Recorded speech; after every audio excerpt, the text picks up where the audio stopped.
Bonjour, je suis Daniele et en cette vidéo, je vais vous montrer le nicolage.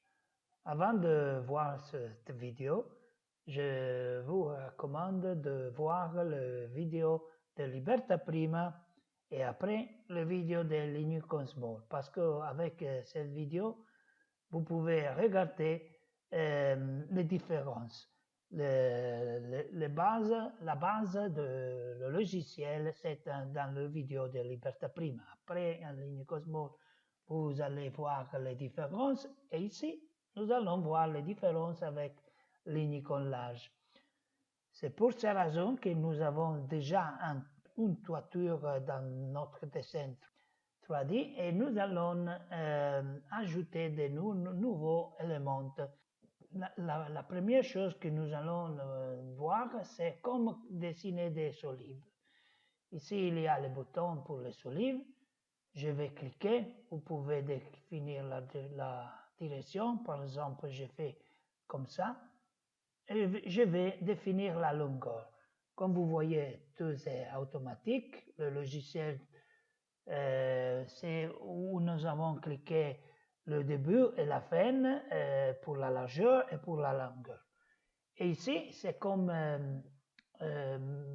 positionner, insérer de nouveaux chevrons, par exemple. Nous l'avons déjà vu dans les vidéos de Liberta Prima et aussi de Linux Small.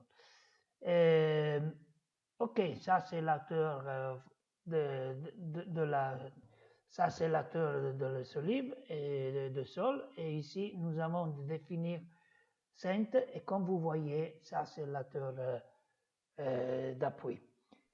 Mais ce n'est pas important, nous allons définir la solive ici.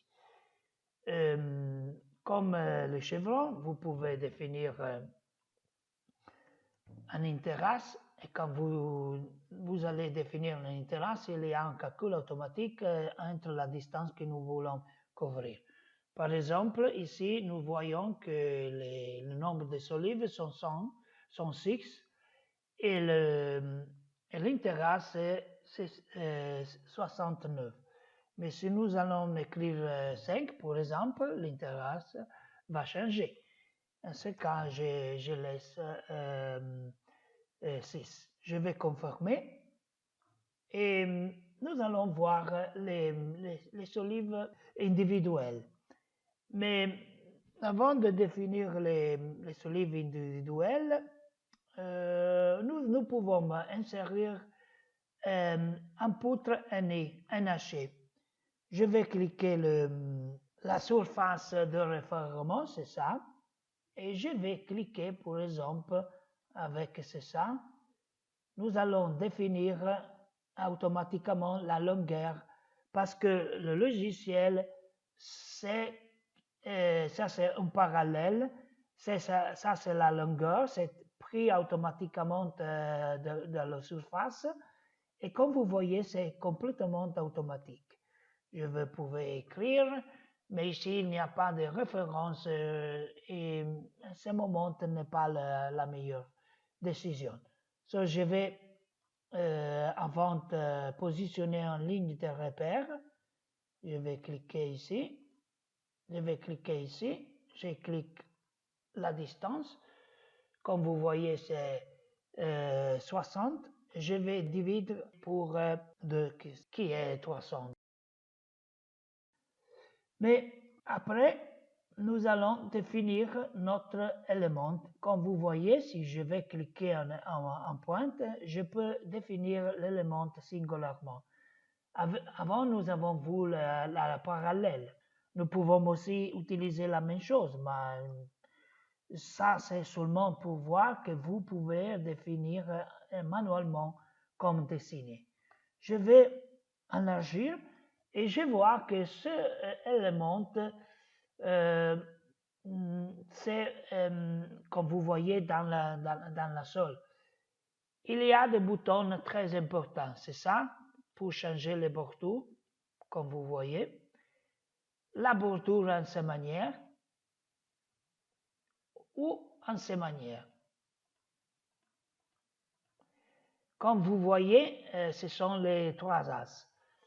OK, nous sommes en train de voir que cet élément NH, c'est trop petit. Nous devons définir notre distance. Ah, OK. Comme vous voyez, ça c'est parfait parce qu'il est très grand pour pour notre solide. Je vais confirmer et maintenant nous devons les couper. Comment le faire? Nous allons dans les assemblages. Il y a ce bouton pour séparer les éléments. Je vais le cliquer. Je vais faire une sélection multiple. Ça, c'est 3D. Comme vous voyez, cette sélection longue la ligne. Et je vais cliquer l'intérieur de la poutre NH. Et comme vous voyez, nous sommes en train de la couper en cette partie. Je vais confirmer et je l'ai coupé. Mais ce n'est pas fini. Nous devons ajuster notre solive. Nous allons prendre le coupe contrôlé, c'est ça. Nous faisons la même sélection. Je vais cliquer l'intérieur de la poutre. Et comme vous voyez, je vais changer la représentation. Et comme vous voyez, le logiciel est en train de couper exactement dans la poutre. Et il y a aussi, comme vous voyez ici, des options. Par exemple, ça c'est cette distance, je vais écrire 0,5. Je vais confirmer et nous faisons la même chose dans l'autre côté. Ça c'est singulièrement, un moment, je vais prendre la sélection multiple. OK, nous allons cliquer dans l'intérieur et nous allons confirmer. Notre éléments sont très bien coupés. Maintenant, nous allons voir des autres éléments. Par exemple, nous pouvons dessiner des l'ossature en charpente avec un seul outil. Ça, c'est très intéressant. L'ossature en charpente a besoin seulement d'une lisse horizontale, c'est ça. Je vais la cliquer. Je vais cliquer le début. Je vais cliquer la fin. Et comme vous voyez, le logiciel est en train de définir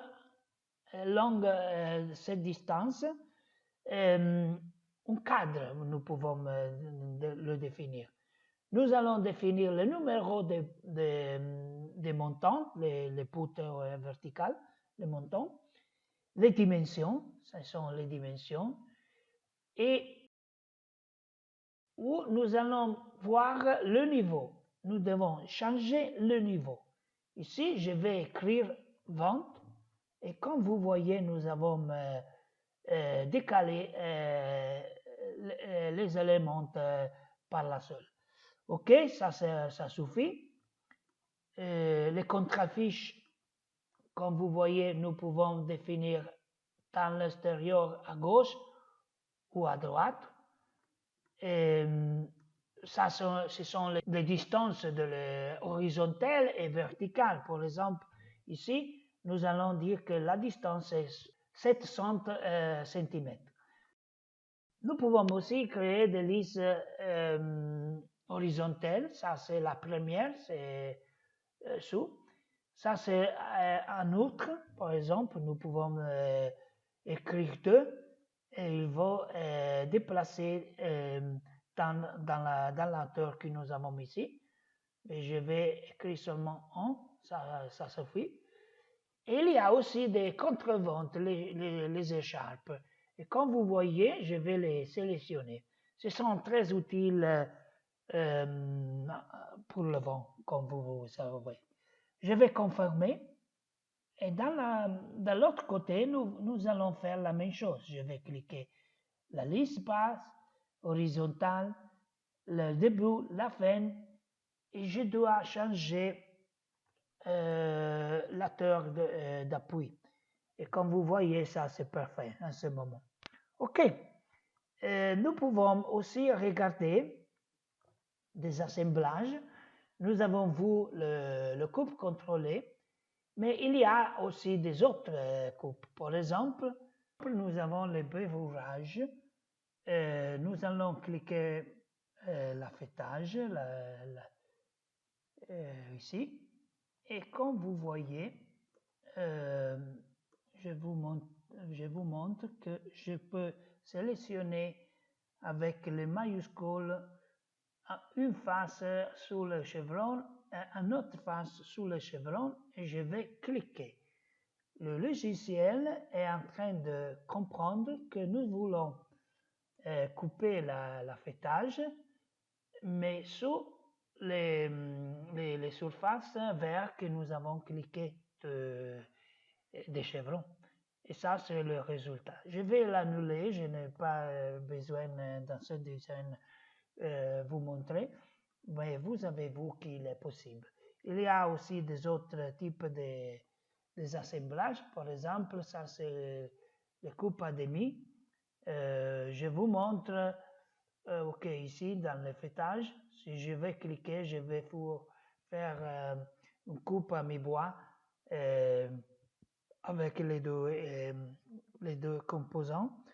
Mais aussi, s'il y a comme ça, en cette situation, deux éléments à 90 grades, vous obtenez ça. Mais aussi avec des autres angles, comme vous avez vu. Si vous devez, par exemple, allonger des poutres, vous pouvez utiliser les assemblages traits de Jupiter ou vous pouvez utiliser les assemblages en sifflet. Aussi, il y a le bouton pour créer des encoches manuellement et aussi des encoches libres. Cet outil va permettre de définir des encoches compliquées. OK.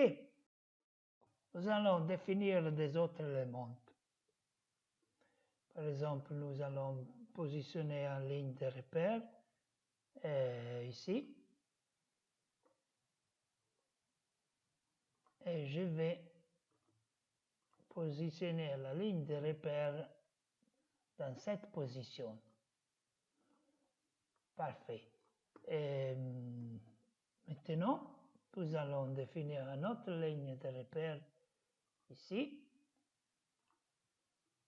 Et ici, nous allons positionner au demi-distance de la largeur de la poutre. Nous allons dans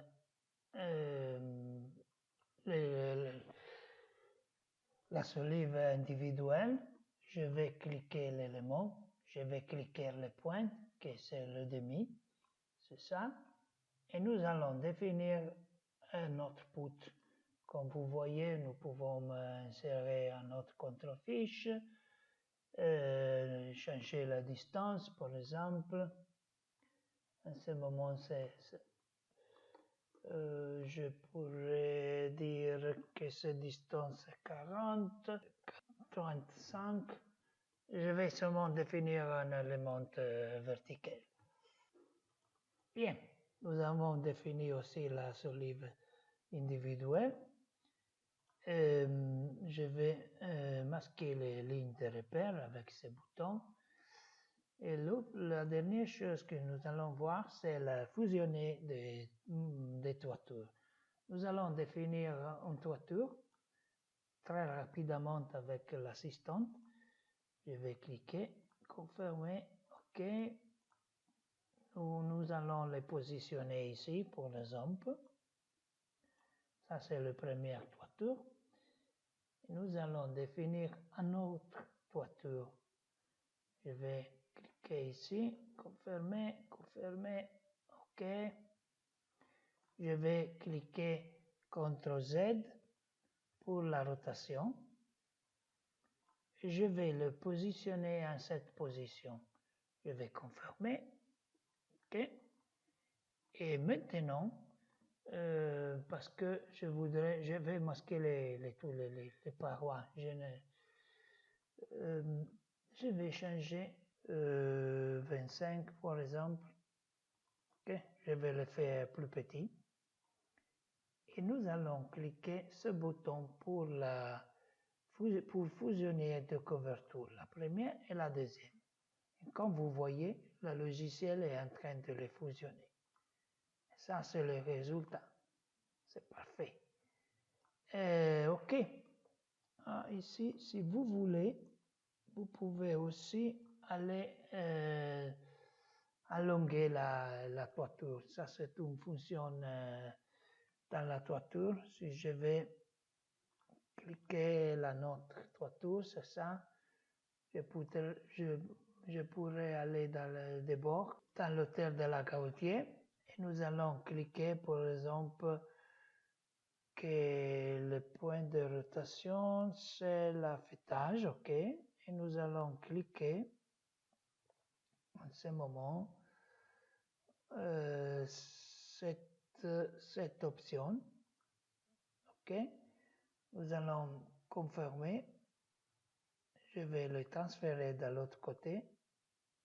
OK. Et comme vous voyez, nous avons changé la hauteur, c'est automatique. Nous l'avons pris directement dans la gouttière de la toiture principale. OK. Nous avons fini. Merci d'avoir vu le bricolage. Je vous attends dans la prochaine vidéo de l'Unicon XL. Merci.